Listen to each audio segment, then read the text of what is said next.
అమావాస్య రోజున పంచకం కూడా కలిసి వస్తే జ్యోతిష్య ప్రకారం అది సాధారణ సమయం కాదని చెబుతారు.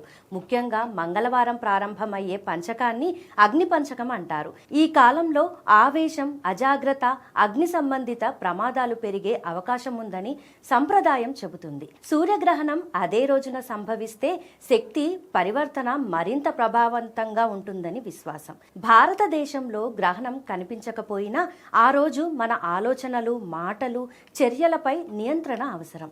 కొత్త వ్యాపారాలు, శుభారంభాలు, గృహప్రవేశాలు వాయిదా వేయడం మంచిది. అవసరమైతే పండితుల సూచనలతో మాత్రమే ప్రారంభించాలి. ఇంట్లో గ్యాస్, విద్యుత్ పరికరాల విషయంలో ప్రత్యేక జాగ్రత్తలు తీసుకోవాలి. కోపం, తగాదాలు పూర్తిగా దూరం పెట్టాలి. గ్రహణ సమయాల్లో సూర్య గాయత్రి మంత్రం, ఆదిత్య హృదయం పారాయణం చేయడం శ్రేయస్కరం. సాధ్యమైనంత వరకు ధ్యానం, మౌనం పాటిస్తే మనసు స్థిరంగా ఉంటుంది. ఇది భయపడాల్సిన సమయం కాదు, కేవలం అప్రమత్తంగా ఉండాల్సిన సమయం. జాగ్రత్తగా ఉంటూ ఇష్టదైవం జపం చేస్తూ మనసును శాంతింపజేస్తే అమావాస్య పంచకం సమయము శుభప్రదంగా మారుతుంది.